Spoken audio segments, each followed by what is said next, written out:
What's going on, everybody, and welcome back to Comic Breakdown. In this video, we are jumping into Captain Marvel issue number 46. This is Revenge of the Brood, part number 4. I also recommend that you check out X-Men issue number 19, because this battle isn't happening just in the pages of Captain Marvel. We're seeing that this battle is taking place in multiple different locations. While Cyclops and the others were on a rescue mission to find Cyclops' father, Captain Marvel is on a mission to find not only Rogue, but Binary, both of them being taken by the Brood, because the Brood are beginning to expand. They are experimenting on superpowered individuals. It appears that they have something up their sleeves. We have yet to see what their full plan is, but we can assume when they take individuals like Rogue, that it cannot be something good. Now, make sure you guys have subscribed to the channel, make sure that you like this video, and with that being said, let's dive into this breakdown.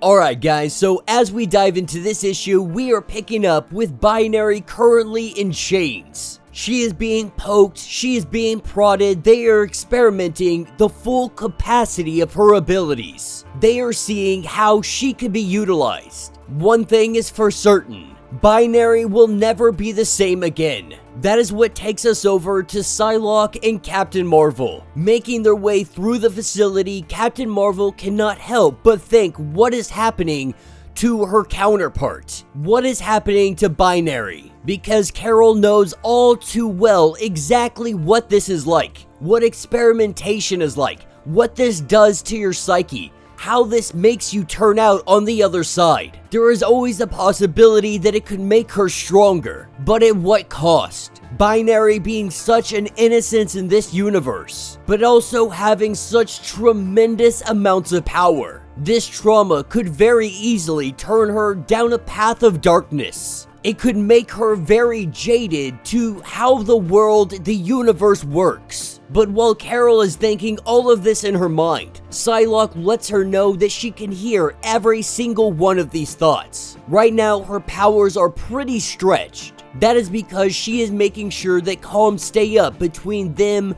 and all of the other team, which means being able to filter out someone's thoughts, especially as strong as Carol's right now, makes it very difficult. But their bigger concern is that they have only faced a few pockets of resistance. This is a hive mind, which means they all know that they are there. The question that they must ask is, why have they not come? Why are we seeing only minimal forces? This is when yet another pocket of resistance attacks them. Psylocke, Spider-Woman, and Captain Marvel all just laying down the hate on these bugs. With them clearing out these guys, they come up to a door. Psylocke believes that behind this door, they will find Binary. Before they do open it up, Psylocke asks a question about Sora, because every time Carol looks at Psylocke, she thinks of Sora, telling Psylocke that she can go ahead and peep into her brain. Go ahead and see why I am thinking this name. For those that remember when Carol went to the future, or at least a possible future, we saw that Psylocke and Forge had a child together, the daughter's name being Sora. And with Psylocke finding this quite interesting, they say that they'll talk about this on another day. Right now, they have to go save Binary. As they get into the room, they see her completely chained up. With Carol seeing her there now, she knows that even if she survives, she will never be the same. They never are. Though they survive it, though it makes them stronger, they will never be the same again. A part of them dies even when you survive. More than anything, Carol feels the heavy burden that she failed in protecting Binary. And so while they work with great effort to free her, not sure if she is dead or alive, the other side of the station we have Polaris, Wolverine, Hazmat, and Gambit. The four of them are cutting their way through all of the bug infestation as they make their path, as they clear out all of the bugs. Gambit doing what he does best. They also find their way to a door. Going inside, this is where they find Rogue.